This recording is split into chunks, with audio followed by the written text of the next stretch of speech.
이번 시간은 페이지 49페이지 제5장 철근 콘크리트 문제를 풀어보도록 하겠습니다. 자, 1번 문제. 자, 콘크리트의 내구성 저하원으로서 가장 적합하지 않은 것. 자, 내구성이라는 개념에 대해서 묻고 있죠. 내구성이라는 것은 원래 품질 그대로 변형이나 균열, 처짐 등 변형 없이 오랫동안 견딜 수 있는 성질을 내구성이라고 칭합니다. 그래서 내구성에 대해서 우리가 보시면 1번의 수하 반응 또는 수하 작용이라고 합니다. 자, 이 철근 콘크리트 건물에서 이 콘크리트는 시멘트하고 물의 화학 반응이 생기게 되는데 작용이 그것을 수하작용, 수하반응이라고 합니다. 그래서 콘크리트는 수하반응에서 응결경화가 이루어지게 됩니다. 굳어지면서 강도가 발생이 되는 것입니다. 그래서 수하반응은 내구성 저하 원인이 아닙니다. 응결경화가 되면서 굳어지면서 이 철근의 부식을 방지하는 내구성을 확보하는 쪽으로 가게 됩니다. 그래서 1번 개념은 내구성 저하 원인은 아닙니다. 그리고 2번에 크리퍼 현상, 크리퍼 보통 소성 변형 장기 처짐이라고 칭하죠. 그래서 이 장기 처짐 개념. 그래서 이것은 크리퍼는 내구성의 원인이 되겠죠. 그래서 이 크리퍼가 증가하면 내구성은 떨어질 수밖에 없습니다. 그리고 알칼리 골재 반응. 알칼리 골재 반응에서 나중에 철근의 부식이나 균열을 유발할 수 있죠. 이런 것은 바로 내구성 저하 원인이 될 것입니다. 그리고 염해도 자, 콘크리트의 강알칼리성을 떨어뜨리면서 철근의 부식을 초래할 수 있죠. 이것은 내구성 저하 원인이 됩니다. 그리고 블리딩, 수분 상승 현상. 자, 블링이 많아지면 재료 분리가 증가되고요. 그다음에 균열도 증가될 수밖에 없죠. 그래서 내구성 저하 원인이 됩니다. 그리고 여러분 내구성과 관련된 건 여러 요소들이 많을 겁니다. 우리가 물시멘트 비라든지 물시멘트가 비가 클수록 보통 내구성은 떨어질 수밖에 없을 겁니다. 그래서 많은 요인들이 내구성에 영향을 주게 될 겁니다. 자, 그리고 양생 방법에 따라서도 내구성은 차이가 있습니다. 보통 양생을 잘해주면 내구성은 좋아집니다. 그런데 양생을 나쁘게 할수록 보통 콘크리트를 타설하고 나서 자, 태양열에 직접 일사광선을 쬐다든지 이러면 콘크리트의 내구성은 떨어질 수밖에 없습니다. 그래서 보통 거적을 덮어 씌워서 수분 양생해 주는 것도 바로 내구성을 증가시키는 요인에 해당이 된다라고 보시면 되겠습니다. 그 다음에 그래서 1번이 내구성 저하 원인이 아닙니다. 그리고 2번 문제 보시면 자, 철근 콘크리트 구조에 관한 기술 중 옳지 않는 것은 해가지고 나왔습니다. 자, 1번에 철근과 콘크리트의 열팽창 계수. 자, 열팽창 계수라든지 또는 선팽창 계수, 열팽창 계수나 이런 선팽창 계수, 팽창되는 것이 있고요. 반대로 수축 계수가 있겠죠. 이 수축 계수. 팽창 계수의 반대 개념은 수축 계수고요. 그래서 철근과 콘크리트의 이런 팽창 계수나 수축 계수는 거의 같습니다. 거의 같다는 측면 기억하시고. 근데 주의할 것은 탄성 계수는 우리가 다릅니다. 5번하고 비교해 두시고 철근의 탄성 계수 또는 영계수라고 하죠. 탄성 계수는 제축 방향의 응력도에 대한 그 직각 방향의 변형도를 나타내는 것이 우리가 탄성 계수, 영계수라고 했죠. 자, 탄성 계수는 철근이 콘크리트보다 큽니다. 탄성 계수는 같을 수가 없고요. 그래서 얘들은 같다는 측면 기억하시고요.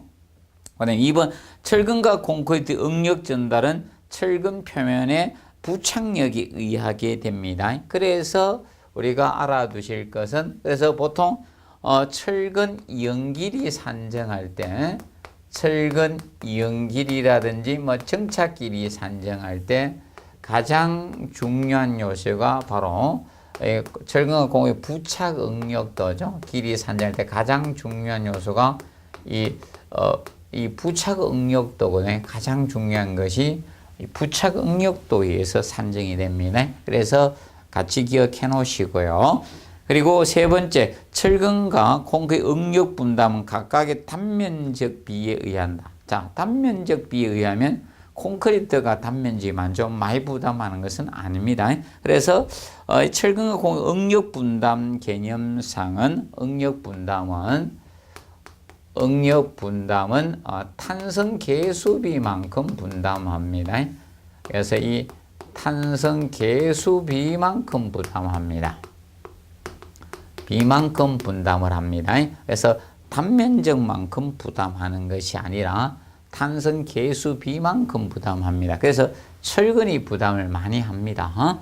그리고 4번에 균형 철근비 이상의 인장 철근을 갖는 보는 콘크리트가 먼저 허용 응력에 도달합니다. 자, 보통 우리가 균형 철근비, 평형 철근비라고도 하고 뭐 균형 철근비 이렇게 이야기합니다. 균형 철근비. 보통 균형 철근비라는 것은 일반적으로 철근하고 콘크리트가 동시에 허용 응력에 도달돼서 파괴되는 것을 균형 철근비라고 합니다. 자, 그러면 균형 철근비보다 철근이 많이 들어가면 가대 철근비가 될 겁니다.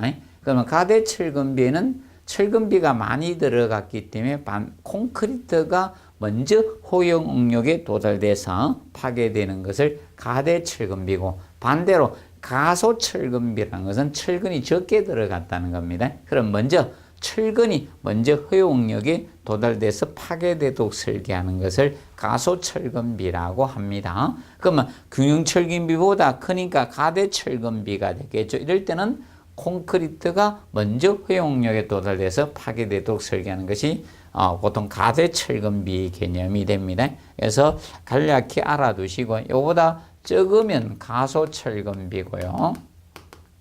가소 철근비. 균형 철비보다 많게 들어가면 가대 철근비 개념이 됩니다. 가대 철근비. 그러면 이거는 철근하고 콘크리트의 동시 허용 응력에 도달해서 파괴되는 것을 균형 철근비라고 칭합니다. 기본을 간단히만 이해해 두시기 바랍니다.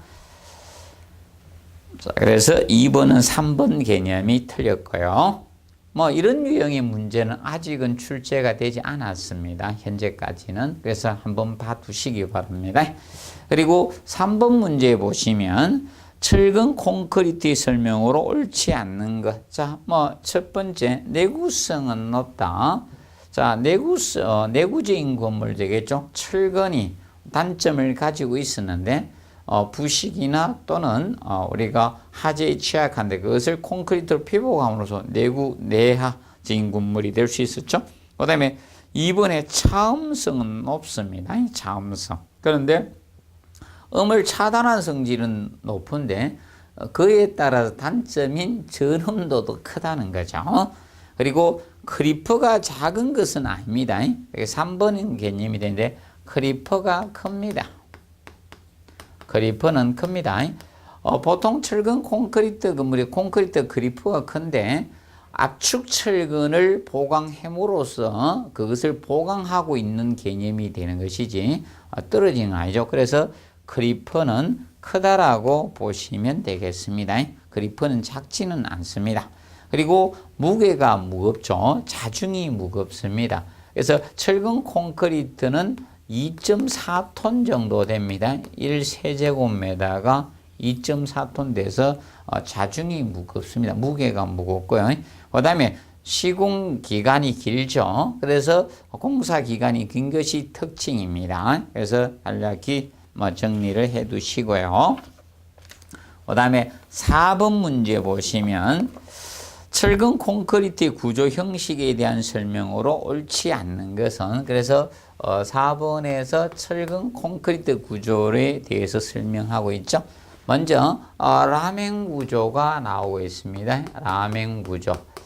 라멘 구조는 뭐 골조 구조라고도 하고요. 뭐 또는 틀 구조, 뭐 이름은 많습니다. 기둥보 구조 이렇게도 칭합니다. 그래서 라멘 구조는 그 구성 요소가 기둥보 바닥판이 다 있는 것이죠. 라멘 구조 하면 얘는 기둥도 있고 그 다음에 보가 있고 자, 이 슬래브 바닥판이 있는 구조입니다. 특히 이 보를 명심하시면 된다. 그래서 라멘 구조는 보가 설계된 구조입니다. 그 라멘 구조는 일반적으로 자, 고정단으로 이 보가 기둥에 정착하죠. 그래서 이 라멘 구조의 보는 일반적으로 고정단으로 고정지지로 설계되죠. 고정단으로 설계를 하고 있습니다. 라멘 구조는. 그래서 보가 있는 구조가 라멘 구조의 개념이네. 그래서 다른 구조에 비해서 층 높이가 그래서 얘는 보가 있음으로써 층 높이 층고가 조금 다른 구조에 비해 높다는 거 봐두시고 그다음에 보가 있기 때문에 다른 구조에 비해서 이 슬래브 바닥판 두께를 얇게 설계할 수 있습니다. 그래서 특히 벽식 구조 이런 것은 슬래브 두께가 두꺼워진다라고 보시면 되겠습니다. 그리고 이번에 자, 이 벽식 구조, 이 벽식 구조의 경우는 우리가 얘는 기둥과 보를 설계를 하지 않고 이 벽하고 철근 콘크리트 벽하고 슬래브 바닥판으로 설계한 구조가 벽식 구조다. 이때 이 벽이 바로 전단벽이다. 전단벽. 전단벽이라는 것은 일반적으로 자, 저런 하중까지 수평 하중, 행력, 지진과 같은 행력까지 부담해 줄 수 있는 벽을 우리가 전단벽이라고稱하죠. 그래서 전단벽으로 설계가 된 것입니다. 기둥 하나 보는 설계가 되지 않고 벽과 슬래브로 설계된 구조가 벽식 구조입니다. 그래서 이제 벽식 구조는 보가 설계되지 않기 때문에 대신 자, 이 벽하고 바닥판 두께가 두껍죠. 그래서 자중이 라멘 구조보다 좀 더 많이 나가는 형태라고 보시면 되겠습니다. 자, 그런데 벽식 구조는 공간의 가변성이 떨어진다는 거죠. 얘는 공간의 가변성이 없다는 거죠. 가변성이 없습니다. 그래서 철근 콘크리트 내진벽인 전단벽으로 설계되기 때문에 이런 문제가 있고요.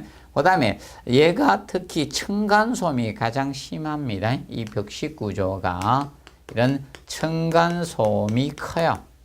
층간소음이 큰 것이 특징입니다. 그래서 대신 그래서 이 바닥판에 강성을 좀 증가해서 바닥판 두께를 두껍게 설계하고 있습니다.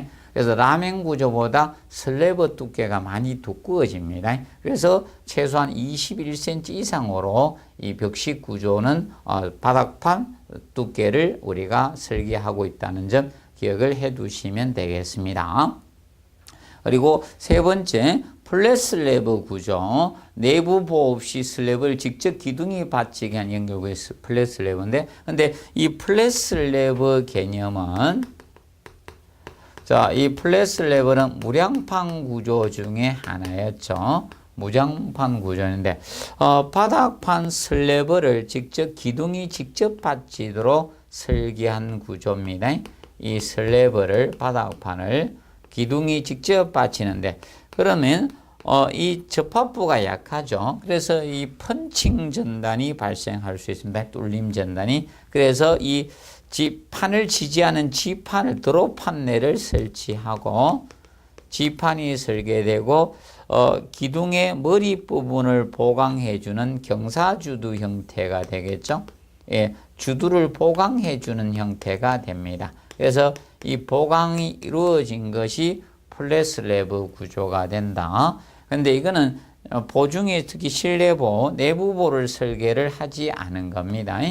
내부보, 외부보는 설계자 마음이고 내부보를 설계를 하지 보를 설계를 안 한 형태가 바로 플랫 슬래브 구조의 개념이 됩니다. 근데 이 플랫 슬래브는 이 라멘 구조에 비해서 이래 접합부 강성이 좀 떨어진다는 개념 알아두시고, 대신 얘는 볼을 설계를 하지 않기 때문에 바닥판 두께도 라멘 구조보다 바닥판 두께가 두껍습니다. 그럼 보통 볼을 설계하지 않은 애들이 자중은 좀 증가된다라고 보시면 된다. 그러면 보통 라멘 구조보다 플랫슬래브 구조가 자중이 저증가되고, 근데 얘는 철근 콘크리트 벽하고 바닥판을 이렇게 이 벽식 구조가 자중이 제일 무겁다라고 보시면 되겠습니다. 그 다음에 네 번째, 프리캐스트 구조 해놨죠.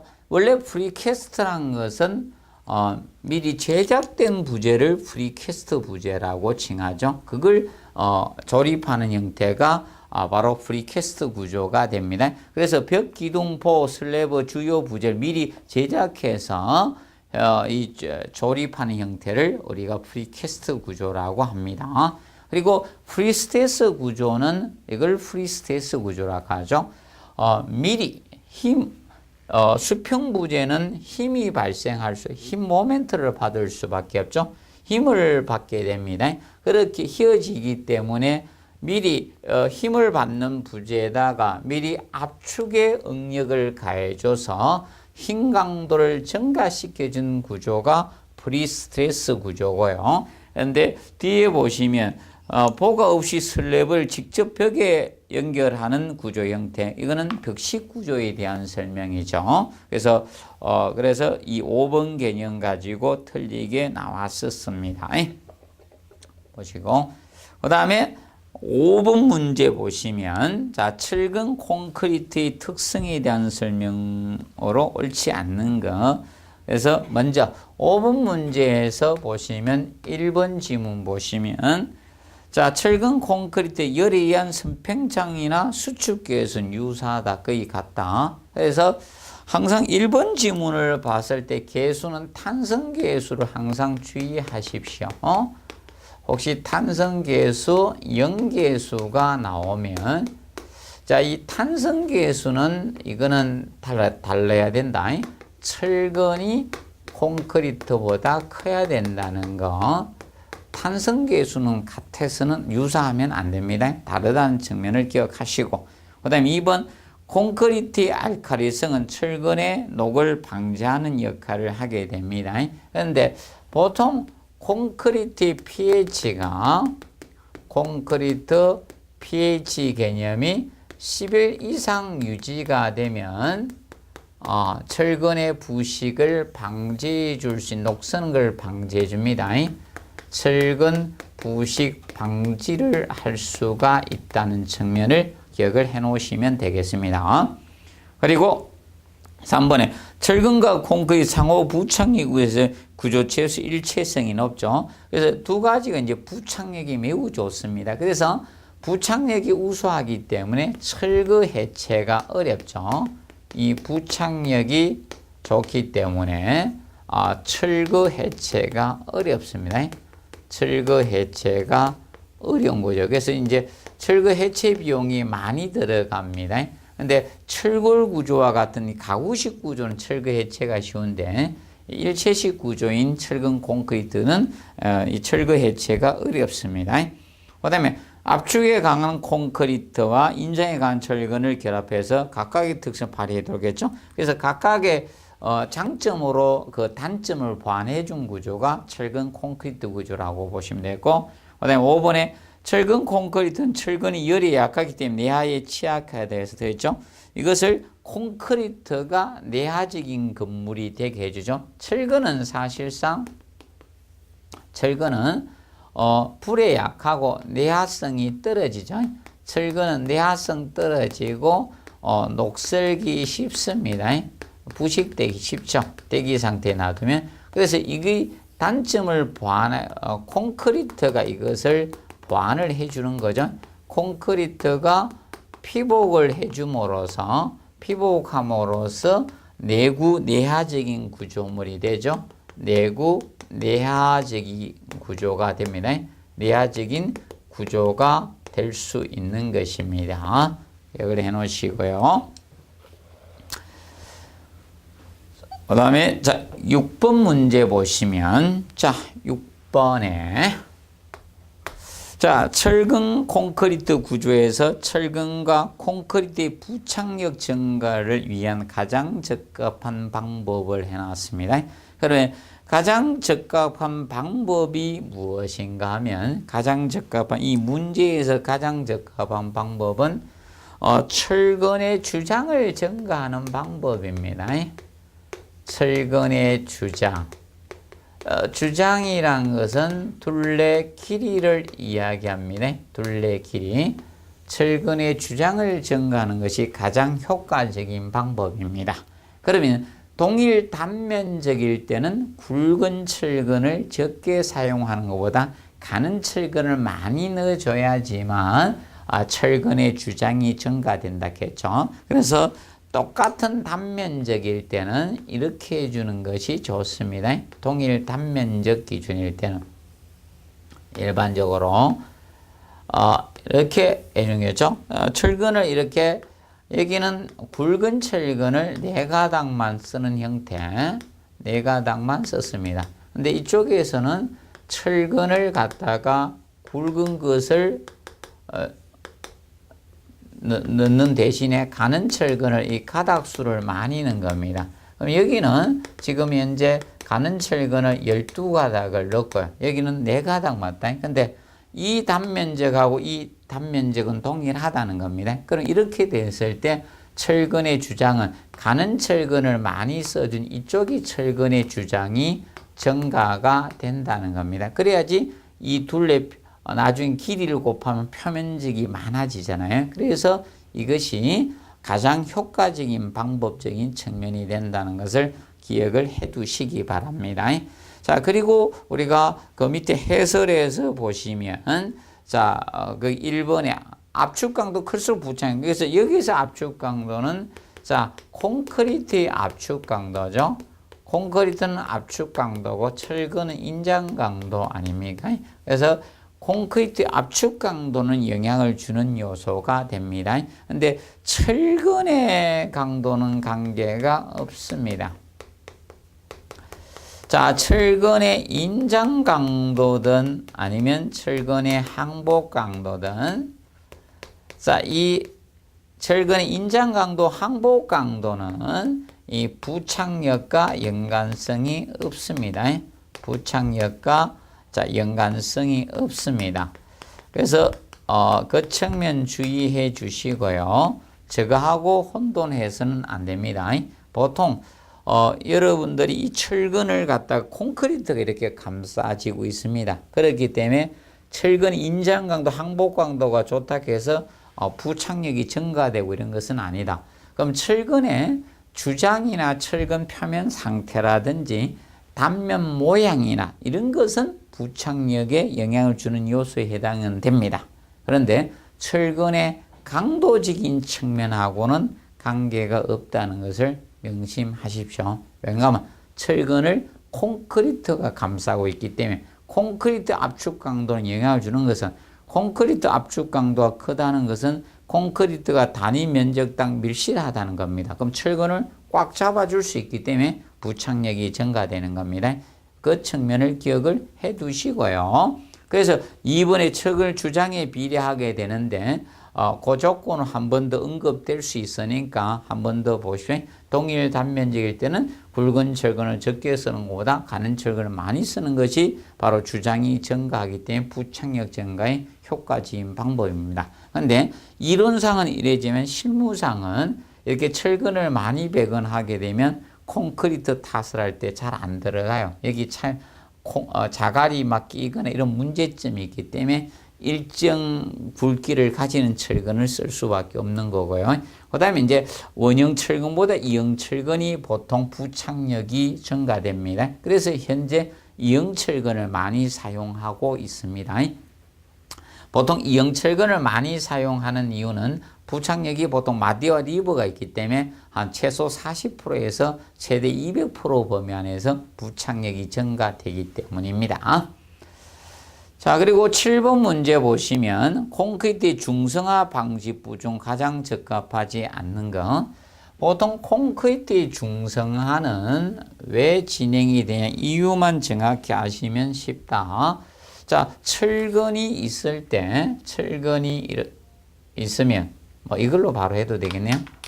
철근이 이렇게 안에 배건돼 있으면, 자, 이 콘크리트가 감싸고 있습니다. 콘크리트가 이렇게 감싸고 있는데, 보통 외부에서 침투에서 생기는 겁니다. 바로 탄산가스 침투가 가장 많을 것이고, 외부에서 이런 탄산가스의 침투라든지 또는 산성비가 내려가지고 산성비 이런 거의 영향으로 인해서 콘크리트가 강알칼리성인 수산화칼슘에서 탄산칼슘으로 바뀌면서 강알칼리성을 상실해 가는 것을 콘크리트 중성화다. 그럼 중성화는 이 외부에서의 이거의 침투로 생기니까 침투를 최대한 억제시켜 주는 것이 방지 지연 대책의 일환이라고 보시면 되겠습니다. 자, 그래서 1번 보시면 경량골재를 다량 사용한다. 자, 경량골재를 사용하게 되면 경량골재는 공극이 많은 골재잖아요. 구멍이 뻥뻥 나 있습니다. 경량골재를 사용하게 되면 콘크리트 중성화는 빨라집니다. 그래서 콘크리트 중성화는 빨라집니다. 중성화가 촉진됩니다. 빨라집니다. 그래서 경량골재 사용 최대한 줄여주는 것이 지연대책이 될 거면 아니면 사용하지 않거나 그렇게 해주면 된다. 그래서 경량골재를 사용하면 중성화가 촉진돼요. 그래서 보통 콘크리트보다 경량골재를 사용한 콘크리트는 보통 콘크리트보다 철근 피복 두께를 증가해야 됩니다. 철근 피복 두께를 증가시켜 줘야 됩니다. 증가시켜 줘야 된다는 측면 기억을 하시고요. 그 다음에 2번 지문 보시면 자, 그죠? 콘크리트 표면에 마감 처리한다. 자, 그러면 여기에다 마감, 뭐 타일이든 돌이든 아니면 도료를 칠하든 마감을 하면 탄산가스나 산성비 침투를 최대한 억제할 수 있죠. 그럼 요거 2번은 맞는 지문이고, 그 다음에 3번에 물시멘트비를 적게 한다. 물시멘트비 적게 하지 건조 수축에 한 균열이 줄어들죠. 물시멘트를 크게 하면 건조 수지 증가되니까 균열 증가가 됩니다. 그러면 탄산가스 침투가 빠르겠죠.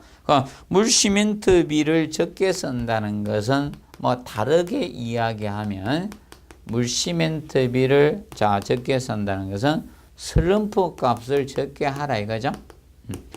슬럼프 값을 적게 하고, 그 다음에 뭐 단위 수량, 물의 사용량을 최대한 줄여주라는 거죠. 그 측면이 될 것이고, 그 다음에 4번에 보시면 콘크리트 밀실하게 탓을 한다. 자, 밀실한 콘크리트가 돼야지 외부에서 탄산가스나 산성비 침투가 어렵겠죠. 그래서 밀실한 콘크리트 제작을 해주면 된다. 그러면 적절한 진동 다짐을 해서 콘크리트 밀실하게 해주는 방법도 있을 거고, 여러 가지 방법이 있겠죠. 뭐 양생을 할 때는 우리가 수분 양생을 처리해서 균열이 최대한 생기지 않도록 해주면 될 겁니다.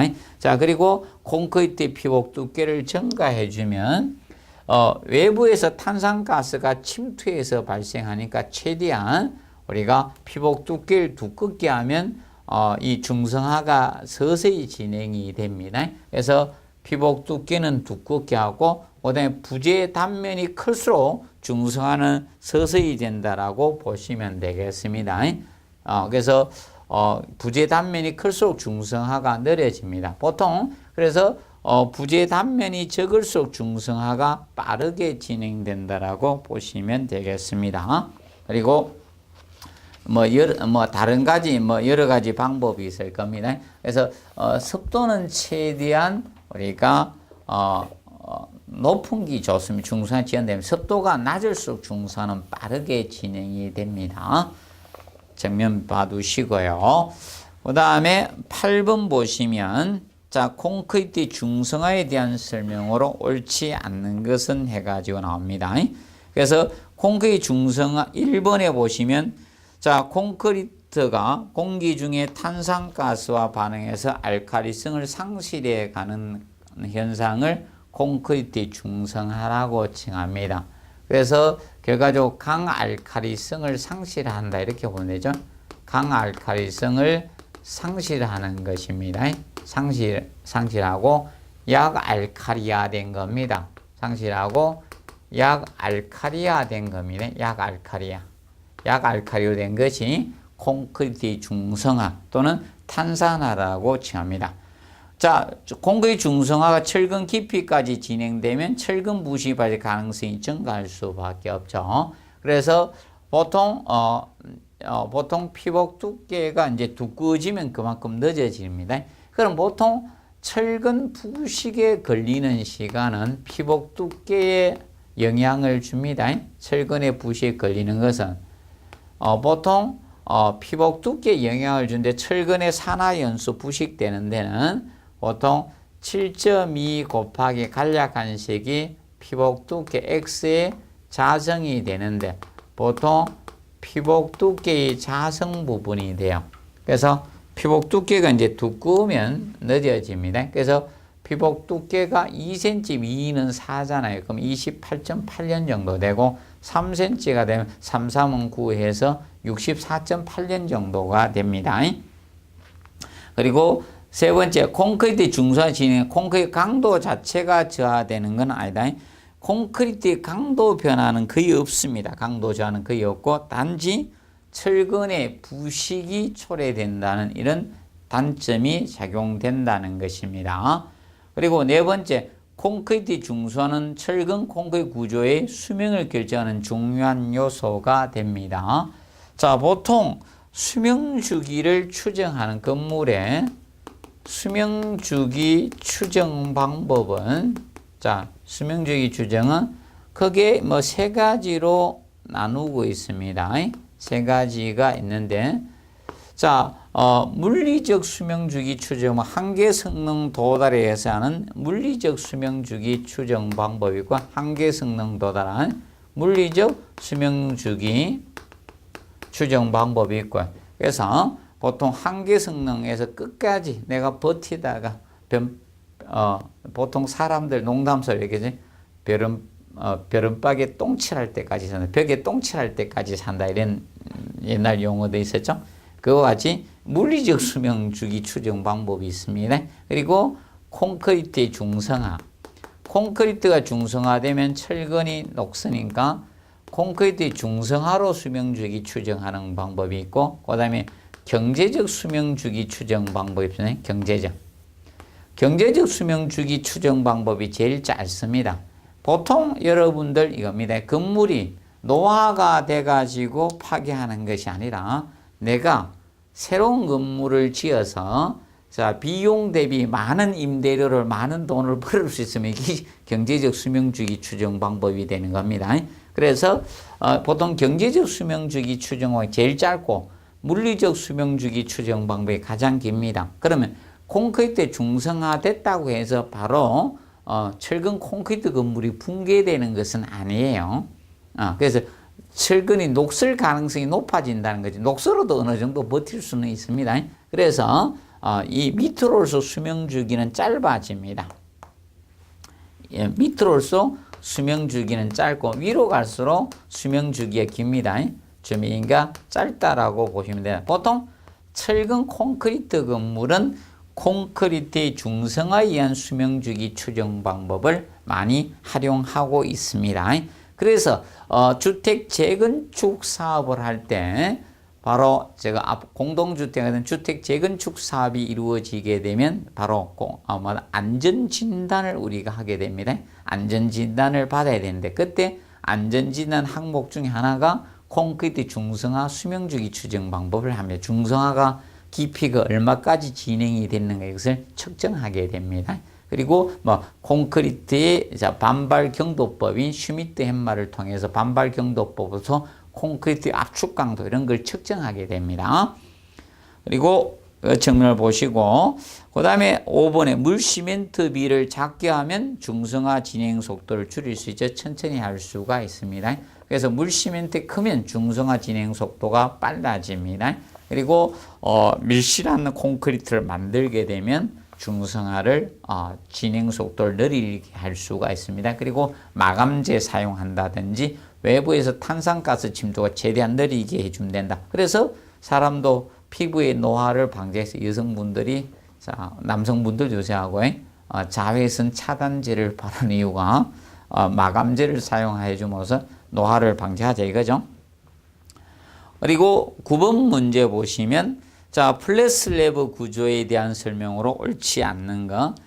플랫 슬래브 구조는 철근 콘크리트 구조 중에 얘는 내부보를 설계를 하지 않고 그래서 이 펀칭 전단, 슬래브의 뚫림 전단을 방지하기 위해서 우리가 주두하고 지판을 보강해 준 것이 플랫 슬래브이다. 그래서 일본의 슬래브의 뚫림 전단을 보강해서 주두와 지판을 두게 됩니다. 그래서 지판과 주두를 두게 되기 때문에 그래서 이 지판하고 이 주두, 지판은 드롭 판넬이고 주두, 경사주두로 해서 보강되죠. 지판 주두 보강을 해줬습니다. 이걸로 인해서 이 플랫 슬래브는 주두 부분의 철근 배건이 복잡할 수밖에 없죠. 주두 부분에 철근 배건이 복잡해요. 배건이 복잡하게 됩니다. 기억을 해 두시고요. 그 다음에 2번 장선 슬래브 또는 워플 슬래브보다 층고를 낮게 할 수 있다. 이 장선 슬래브는 이방향 장스프는 워플 슬래브라고 했고요. 그럼 지금 현재 슬래브 밑에다가 요것을 이 장선을 둔 거에 일정 간격으로 장선을 뒀기 때문에 장선이 튀어나오기 때문에 층 높이를 약간 더 높게 해줘야 돼요. 장선 슬래브나 워플 슬래브는 이방향 장선 슬래브를 워플 슬래브라 했겠죠. 이방향. 이게 한 방향으로 장선이 가면 장선 슬래브고 이것이 이방향으로 가면 우리가 이방향 장선 슬래브가 워플 슬래브입니다. 장선 슬래브를 워플 또는 와플이라고 합니다. 워플 슬래브, 와플 슬래브 이렇게 칭합니다. 그래서 우리가 보통 이렇게 간혹 가다가 간식으로 지하철이나 이거 타고 다니면서 이렇게 벌집 모양 형태 여기에다 크림이나 이런 잼바닥에 탁 접어서 먹는 게 와플 아닙니까? 그래서 이 방향, 양쪽 방향 격자 형태죠. 그래서 워플 슬래브, 와플 슬래브라고 합니다. 그리고 무량판 슬래브, 무 없을 무자, 보량자, 포가 없는 슬래브 구조다 이겁니다. 그리고 네 번째 골조 라멘 구조의 라멘 구조 우리가 이야기했습니다. 틀 구조라고도 하고요. 기둥보 구조라고도 칭했습니다. 그래서 골조 구조 슬래브보다 실내 이용률이 낮다 해서 틀렸죠. 보통 이 볼을 설계를 안 하니까 내부 볼을 설계를 안 합니다. 그렇기 때문에 얘는 내부 볼을 설계한 실내 이용률은 높아질 수밖에 없죠. 이 보가 없기 때문에 보통 라멘 구조의 경우는 이 보가 이렇게 툭 튀어나오잖아요. 볼을 이렇게 설계하기 때문에 보가 있으면 라멘 구조는 이 볼을 설계하기 때문에 결과적으로 이 배관이나 이 닥터를 보내면 여 밑에 이 닥터가 여 지나가야 돼요.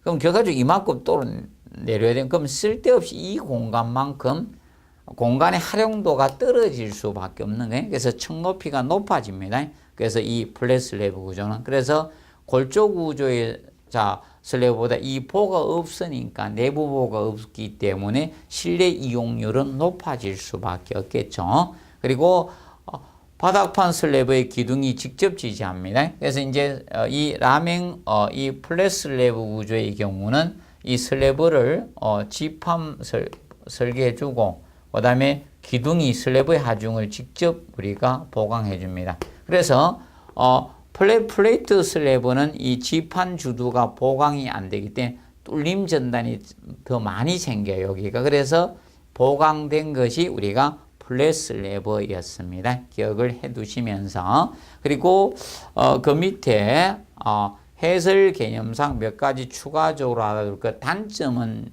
기억해 두시고요.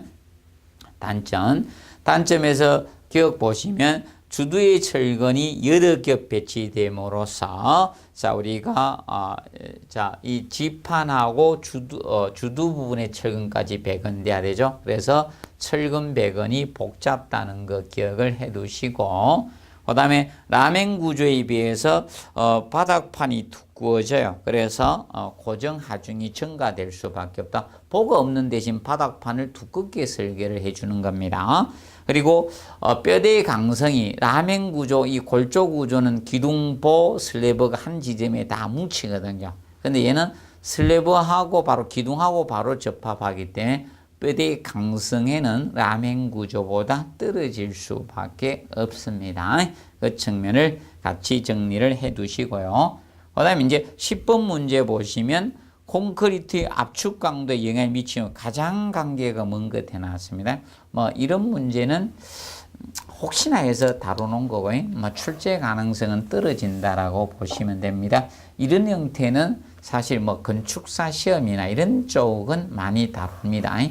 그래서 왜 그런가 하면 가장 이렇게 넣어서 만드는데 우리 시험에는 조금 문제가 될 수가 있어요. 이거는 뭐 그쪽에서 출제됐던 유형인데 우리에는 소송을 제기할 수 있기 때문에 조금 힘들어진 유형입니다. 그냥 간단히 말하십시오. 자, 양생 방법. 자, 양생을 수분 양생했느냐, 직사 일강을 통해서 양생에 대해서 우리가 틀려질 수 있죠. 그래서 양생 방법은 영향을 많이 줍니다. 그리고 물 시멘트비가 크냐 적으냐, 뭐 크게 되면 강도가 많이 떨어질 수밖에 없죠. 그리고 골재의 품질 자, 이 골재를 갖다가 자, 광자가를 썼느냐, 쇠석 썼느냐, 아니면 경량골재를 사용했느냐에 따라서 강도는 많이 달라질 수밖에 없습니다. 그리고 낮은 장골재율은 일반적으로 이거죠. 장골재를 적게 했다는 것은 강도에 그렇게 영향을 많이 미치는 거죠. 강도가 증가되는 것이 감소되는 요인은 거의 없다는 겁니다. 그래서 가장 관계가 먼 것이고요. 그 다음에 다짐 방법, 다짐을 충분히 해줬느냐 안 해주느냐에 따라서 강도는 많이 차이가 있습니다. 그러면 다짐을 적게 해줬거나 또는 장시간 진동 다짐을 해줬거나 다짐을 안 했든지 이러면 강도가 크거나 많이 작아질 수가 있습니다. 그래서 가장 영향이 먼 것은 바로 낮은 창골재율이 가장 거리가 먼 개념이 됩니다. 그래서 여기까지 이번 시간은 다루고요. 다음 시간에는 11번 문제부터 해서 풀어가도록 하겠습니다. 자, 수고 많으셨습니다.